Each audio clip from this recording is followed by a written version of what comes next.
할렐루야. 네, 반갑습니다. 유언을 하게 되면 사람들은 다 유언을 유심히 듣습니다. 왜냐하면 마지막에 죽는 사람이 간곡하게 부탁하는 것이기 때문에 그것을 듣는 사람은 다 듣게 되어 있습니다.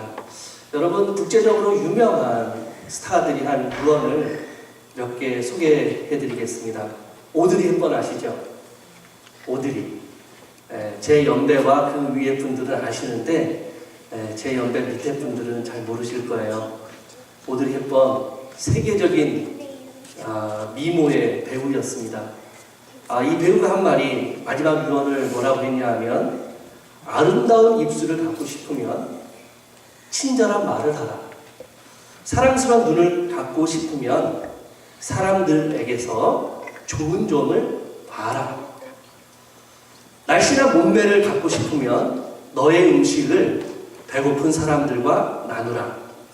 아름다운 머리카락을 갖고 싶으면 하루에 한 번 어린이가 손가락으로 너의 머리카락을 쓰다듬도록 하라. 아름다운 자세를 갖고 싶으면 결코 너 자신이 혼자 걷고 있지 않음을 명심하고 걸으라. 저는 얼굴만 이쁜 줄 알았는데 되게 멋있는 인생을 사신 배우신 것 같아요. 윈스턴 처칠은 죽기 전에 이렇게 유언했다고 합니다. 나는 창조주를 만날 준비가 되어 있다. 다만 창조주께서 나를 만나야 하는 시련이 준비되어 있는지는 또 다른 문제겠지만, 아주 자기 인생에 대해서 아주 거친 그런 자기인식을 갖고 있었던 것 같아요. 마크 트웨인이 딸 클라라에게 한 유언이 있습니다. 죽음, 그것이야말로 불멸의 것. 우리 모두를 똑같이 대해 더러운 자와 순수한 자와 부자와 가난한 자, 사랑받는 자와 사랑받지 못한 자 모두에게 평화와 안식을 전해주도다. 이렇게 유언했습니다. 베토벤은 뭐라고 유언했을까요? 베토벤은 천국에서는 소리를 들을 수 있겠지. 왜냐하면 베토벤은 아주 위대한 음악가였지만 귀가 멀었다고 합니다. 루이 14세 유언, 왜 우느냐? 내가 영원히 살 것이라고 생각했느냐? 죽는 것이 사는 것보다 더 힘들구나. 칼 마르크스, 공산주의 혁명을 일으켰죠. 뭐라고 주변에서 이제 죽기 전에 막 얘기를 했어요. 당신 유언이 뭐예요? 그러니까 이 사람이 한 얘기가, 저리 나가! 유언이란 살아서 충분히 말하지 못한 바보들이라 하는 거야 라고 얘기했습니다. 노무현 대통령이 유언과 같이 유시민 작가에게 한 얘기가 있습니다. 유 작가님은 정치 같은 거 하지 말고 학생들 가르치고 책이나 쓰면서 여생을 보내시는 것이 어떻습니까? 이게 마지막 말이었다고 합니다. 이명박 대통령의 어머니가 이명박 대통령에게 했던 유언과도 같은 말이 무엇이었을까요? 정직하게 살아라였습니다. 그리고 성철 스님이 마지막 죽을 때 유언한 것이 있습니다.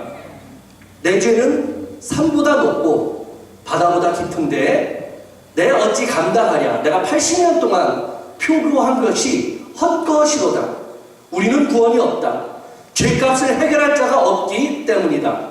딸 피리와 54년을 단절하고 살았는데 죽을 임종시에 찾게 되었다. 피리야, 내가 잘못했다. 내 인생을 잘못 선택했다. 나는 지옥에 간다. 대한민국이 아주 성자와 같이 떠받들던 불교계의 거장이었습니다.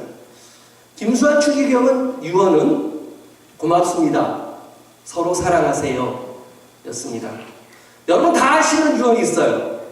이순신 장군의 유언 뭐였을까요? 시작! 다 알아요. 이순신 장군도 돌아가실 때 유언했습니다. 여러분, 동물들도 유언을 합니다. 동물들. 우리 채은이가 이 얘기 되게 좋아합니다. 청개구리 엄마가 뭐라고 청개구리의 아들에게 예언했을까요? 내가 죽거든 나를 개울가에 묻어달라. 그래서 여러분 유언은 강력해요. 그 속의 의미는 어디다 묻어달라는 얘기예요? 양지바른 산 언덕 밑에다 묻어달라는 얘기인데 유언이니까 어디다 묻었어요? 개울에다가 개울가에다 묻었어요. 여러분 이 유언은 그래서요 아주 강력한 힘이 있어요. 예수님께서도 부활하셔서 제자들과 만나서 이제 마지막에 예수님 승천하셔야 돼요. 그리고 제자들에게 유언을 합니다. 그게 바로 오늘 말씀이에요. 여러분 예수님께서 제자들에게 유언하시는데 그 첫 마디가 무엇입니까? 우리 4절 말씀, 성경 말씀 찾아서 다 같이 한번 합독하겠습니다. 4절 다 같이 읽겠습니다. 시작. 사도와 함께 모이사 그들에게 분부하여 이르시되 예루살렘을 떠나지 말고 내게서 들은 바 아버지께서 약속하신 것을 기다리라. 여러분 예수님께서 제자들에게 유언을 할 때 제일 중요한 말이잖아요. 그때 제일 먼저 한 말이 뭐예요? 어디를 떠나지 말라는 거예요? 예루살렘을 떠나지 말라는 거예요. 여러분 청개구리 엄마가 청개구리 아들한테 나를 개울가에 묻어달라 이렇게 얘기를 하면 청개구리가 어떻게 반응할 거라고 예측을 한 거예요? 아 반대로 해서 아마 개울가가 아니라 언덕 밑에다 묻어줄 거야 라는 그런 예측이 있었기 때문이에요. 왜냐하면 그 예측은요 여태까지 청개구리가 살아왔던 삶의 패턴이 있기 때문에 그래요. 여러분 예수님께서 제자들에게 예루살렘을 떠나지 마라 라고 말씀하셨을 때는요 제자들이 지금 당장 어떨 태세예요? 예루살렘을 계속 있을 태세예요? 예루살렘을 떠날 태세예요? 제자들은요 예루살렘을 막 뜨고 떠날 기회가 있으면 여기를 떠나야지 라고 생각했던 그런 상황이었습니다. 여러분 제자들에게 있어서 예루살렘은요 너무나도 위험한 도시였습니다. 여러분 예수님께서 십자가에 못 박혀 돌아가실 때 그 죄목이 뭔 줄 아세요? 그 죄목은요 신성모독죄예요. 유대 나라에서 신성모독죄는요 어떻게 죽는 거예요? 반역죄로 죽는 거예요. 그리고 예수님께서 십자가 처형을 당하신 그 처형의 방식도 로마 제국에서 어떤 죄인들을 그렇게 죽이는 줄 아세요? 반역자를 그렇게 죽이는 거예요. 그런데 여러분 예수님께서 자기들이 따르던 예수님께서 반역자로 십자가에 못 박혀 돌아가셨어요. 그런데 여러분 그 제자들이 그를 따르는 무리들이 예루살렘에서 온전할 수 있었겠습니까? 저는 예전에요 이 찬양 많이 불렀어요. 엠마오 마을로 가는 두 제자. 이 찬양 아주 은혜롭게 많이 불렀어요. 절망과 고통 속에서 있을 때 그때 주님이 찾아와서. 근데 여러분 엠마오 마을로 왜 갔겠어요? 제자들이 예루살렘에 있으면 어떻게 돼요? 예루살렘에 있으면 잡히는 거예요. 로마 병사들이랑 유대 종교 지도자들이 눈이 시퍼렇게 떠가지고 예수의 추종자들, 예수를 따랐던 자들, 예수님을 따르는 자들 기회만 있으면 잡아들여서 그들도 같이 처벌하려고 만반의 준비를 하고 있었던 것입니다. 여러분 이때 예루살렘에 남아있는 거는요 자살 행위입니다. 그래서 여러분 예루살렘을 떠나는 것은 제자들에게 있어서 너무나도 자연스러운 것입니다. 두 번째로 여러분 제자들이 예루살렘을 떠나고 싶어 했던 이유가 있습니다. 그것은 바로 여러분 예루살렘은 제자들에게 있어서 너무나도 좋지 않은 추억이 많은 도시였어요. 제가 서울에서 살 때 아내와 같이 또 채은이가 아주 2살, 3살 이렇게 안고 유모차 타고 이렇게 다녀야 될 때가 있었어요. 그때 저희가 놀러 갔던 곳이 어디냐 하면 남산타워였습니다. 남산타워 가니까요 여러분 다 아실 거예요. 거기 자물쇠가 막 잠겨져 있고 거기다가 준영, 체인 뭐 이렇게 이름 써가지고 중간에 하트 그려놓은 그런 글씨들이 자물쇠마다 엄청나게 많이 있는 거예요. 예? 정말 아름다운 추억을 남겨놓는 거죠. 근데 여러분, 그거 이렇게 잠가놓고요, 그걸 또 버리나 봐요. 못 풀게. 근데 여러분, 인생이 잘못돼서, 인생의 방향이 하나님께서 다른 방향으로 엮으셔서, 만약에 정말 자매가, 예? 이정재 같은 형제 만나서 거기 딱 데이트하러 갔을 때, 자기 이름이 거기 딱 있으면 어떻게 돼요? 아주 그 추억은 좋은 추억이에요? 좋지 않은 추억이에요? 좋지 않은 추억이에요. 인생을 맡게 되는 추억입니다. 여러분, 마찬가지로 제자들에게 있어서도요, 이 예루살렘이라는 도시는요, 아주 좋지 않은 추억이 있는 도시예요. 왜냐하면 여러분, 예루살렘으로 올라올 때 예수님 계신데 야고보랑 요한이 또 자기 엄마까지 동원해가지고 예수님한테 뭐라 그러는 줄 아세요? 예수님, 이제 예루살렘 들어가시면 예수님이 왕이 되시고 우리 아들 야고보, 요한 오른쪽 왼쪽 부탁드립니다. 근데 이걸 다른 제자들이 봤어요. 여러분, 내가 봐도 막 열받는데 베드로나 바들로메나 다른 제자들이 안드레나 그거 보면 어떻겠어요? 막 열이 받는 거예요. 그래가지고 거기서 막 제자들이 서로 막 다투고 서로 높다라고 막 싸웠다 그랬어요. 여러분, 좋은 추억이 아니에요. 그리고 여러분, 예수님 잡혀가실 때요, 예수님 잡혀가실 때 제자들이 어떻게 했어요? 다 도망갔어요. 다. 어떤 제자는 막 유대 병정이 옷을 잡으니까 옷도 그냥 다 벗고 거의 그냥 누드로 도망을 갔어요. 예, 어떤 분이 누드김밥 달라는 말이 안 나니까 나체김밥 달라고 그랬대요. 그 정도 도망. 그러니까 여러분, 사랑하는 예수님이 잡혀가는데 자기 도망갔던 그런 추억이 있는 도시예요. 여러분, 베드로는 그래도 어디까지 쫓아갔어요? 대제사장의 집 앞마당까지 쫓아갔어요. 그러더니 난 수제자야, 너 뭔가 해야 돼. 뭐 또 예수님 잡혀가실 때 그냥 칼을 딱 들었는데 뭐 이만한 장칼이 아니라 이만한 단도야.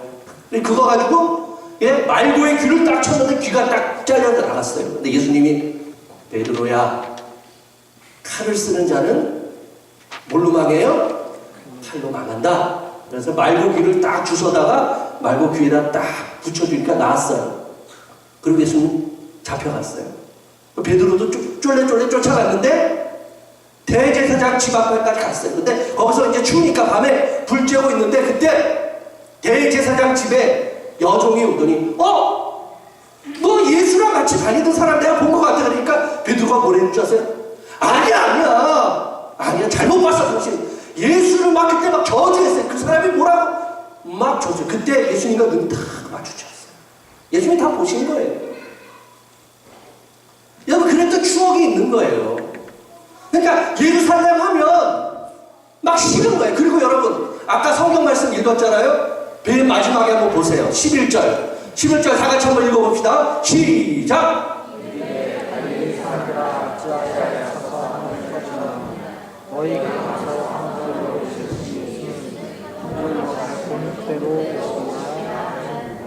네, 여러분, 이르되 어디 사람들아?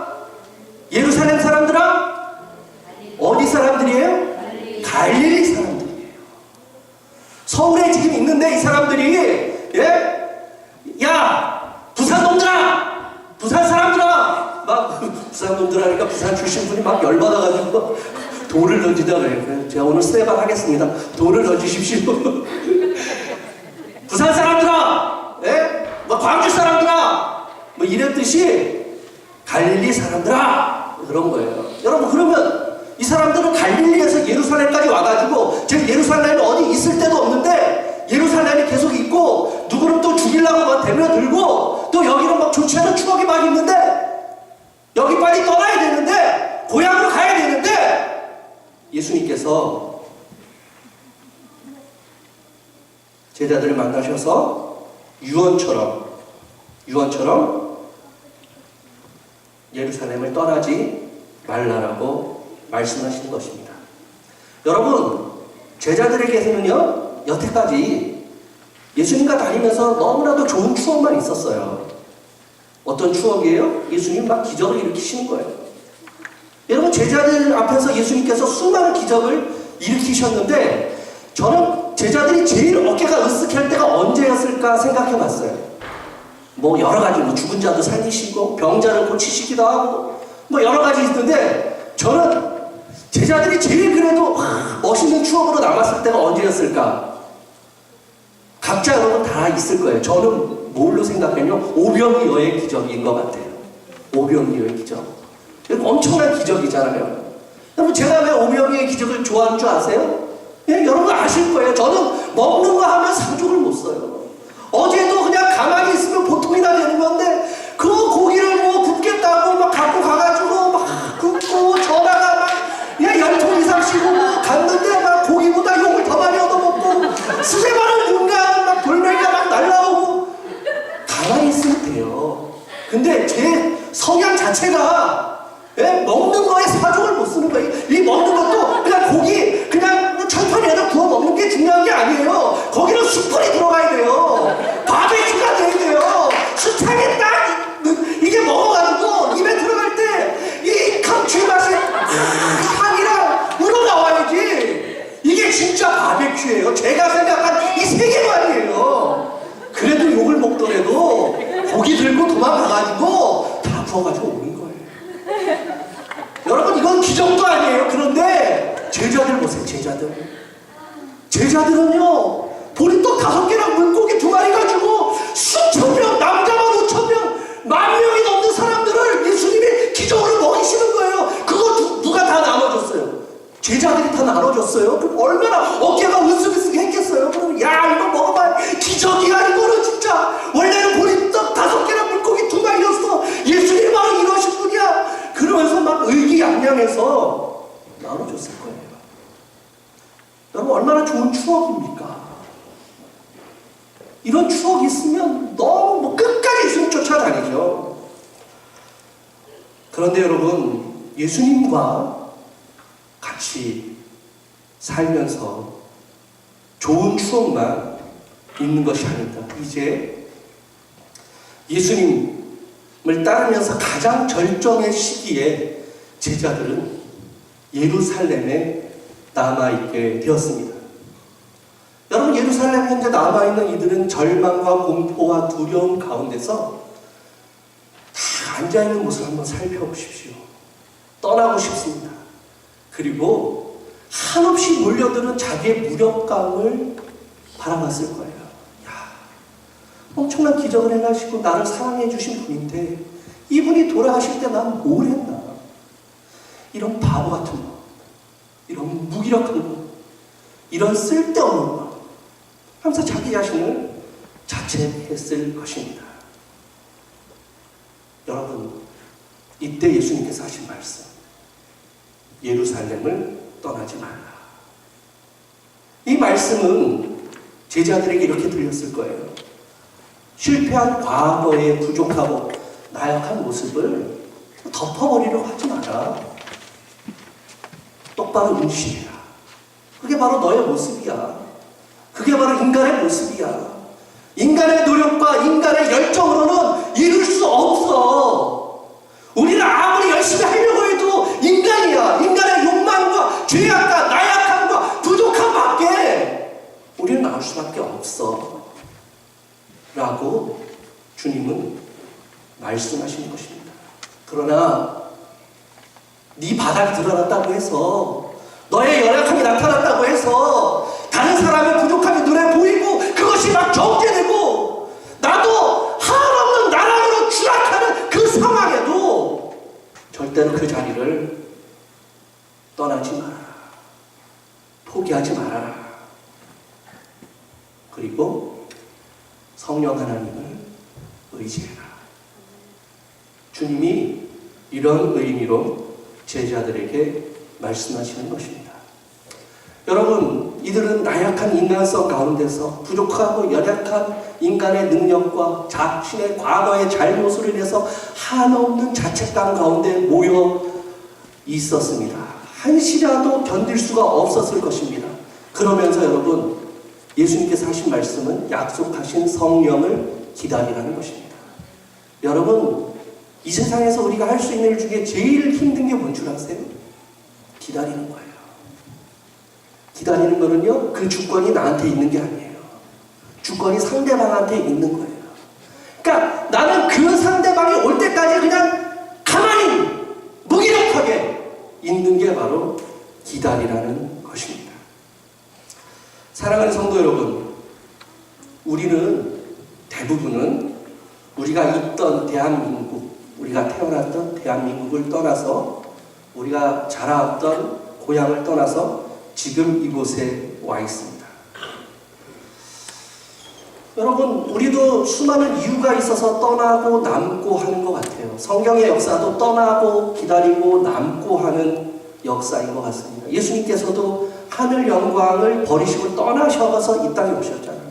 아브라함도 갈대아 우르를 떠나서 복의 근원으로 부르심을 받았습니다. 그런데 하나님의 법칙 가운데 떠나는 것과 머물러 있는 것과 기다리는 것, 이것은 적절하게 하나님의 명령 가운데 조화가 이루어지고 있는 것입니다. 오늘날 수많은 사람들이 교회를 떠납니다. 믿음을 떠납니다. 저는 왜 떠날까 고민을 해봤습니다. 교회 안에서 거룩한 사람이었는데 그 사람의 허물이 어느 날 보입니다. 실망해서 떠납니다. 어떨 때는 나의 허물이 드러납니다. 부끄러워서 떠납니다. 교회를 다니지 않거나 예배를 드리지 않거나 신앙생활을 포기하거나 아니면 대형 교회로 숨어 버립니다. 거기는 숨기 좋아요. 죄를 져도 그 누구도 몰라요. 하나님도 죄를 들춰내신 분이 아니거든요. 그래서 대형 교회 안에서 수천 명 있는 데서 싹 숨어 있으면 아무도 몰라요. 누구도 죄를 들춰내고 싶어 하지도 않아요. 젠틀하니까요. 그러나 여러분, 100여 명 이하의 100여 명 규모의 작은 교회들 안에서는요, 나의 연약함과 나의 죄악들이 드러날 수밖에 없는 것입니다. 여러분, 오늘 이 말씀이 무엇을 의미할까요? 예수님께서 왜 제일 중요한 시점에서 유언으로 예루살렘을 떠나지 말고 약속한 것을 기다리라 라고 말씀하셨겠습니까? 그것도 수많은 어떤 위인이나 성공한 사람들이나 잘난 사람들이나 능력이 많은 사람들이 아니라 자기를 따르던 예수님도 부인하고 지네끼리 서로 높다고 싸우고 아주 오합지졸인 사람들 120명, 그 사람들이 모여 있어요. 그런데 여러분, 이 사람들을 통해서 인류 최초의, 역사상 최초의 예수 그리스도의 교회가 세워지고 있는 과정을 우리에게 보여주고 있습니다. 여러분, 이들이 앉아 있었던 그 상황, 이들이 서로 얼굴을 맞대고 마가의 다락방에 120명이 모였어요. 11명의 예수님의 사도들과 그의 가족들, 예수님을 따르던 사람들이 모여 있었어요. 다락방에서. 매일매일 얼굴을 마주쳐야 됩니다. 얼굴을 마주칠 때마다 저 사람이 과거에 했던 그 모든 것들이 기억이 탁 나요. 스쳐 지나가요. 여러분들 아버츠포드에서 이 밴쿠버에서 5년, 10년 이상 사신 분들 다 알잖아요. 그 스시집 사장님, 이력이 쫙 나와요. 어디 누구, 그 사람 이력이 쫙 나와요. 그것뿐입니까? 나도 그렇게 되는 거예요. 트리니티 교회 임성택 목사 이력이 쫙 나와요. 고기 굽다가 욕먹었다, 이거부터 해가지고 이력이 쫙 나오는 거예요. 이 사람들이요, 여러분, 120명이 그 마주하고 있는, 그리고 또 예수님도 안 계셔요. 예수님도 거기서 뻘쭘하게 그냥 앉아 있는 거예요. 그게 얼마나 고통이겠어요. 그런데 여러분, 예수님은 이들을 통해서, 이들을 시작으로 해서, 이들을 근본으로 해서, 이들을 통해서 온 인류가 예수 그리스도의 십자가의 복음을 듣고 구원되는 그 역사를 일으키는 첫 교회를 예수님께서는 준비하고 계신 것입니다. 저는 지난주와 이번 주에 특별한 경험을 했습니다. 지난주에 처음 오랜만에 교회 와서 그냥 놀고 먹고 가만히 있는 것 같았지만 유심히 이곳저곳을 둘러봤어요. 예배 마치고 밥 먹고 나서 교역자실에서 자매님들 몇 분이 모여서 사모님이랑 대화를 나누고 식당 저 구석에서 또 사모님들이랑 또 자매님들 모여서 대화를 나누고 저랑 정 목사님이랑 또 조 목사님은 족구하고 뭐 또 저희 아내는 또 정숙자매랑 정숙자매는 또 정미자매랑 또 이렇게 얘기하고 뭐 또 아주 곳곳에서 아주 담임 목사님 어디 가셨나 했더니 어디 이제 외부에 좀 만나러 가셨다 그러시더라고요.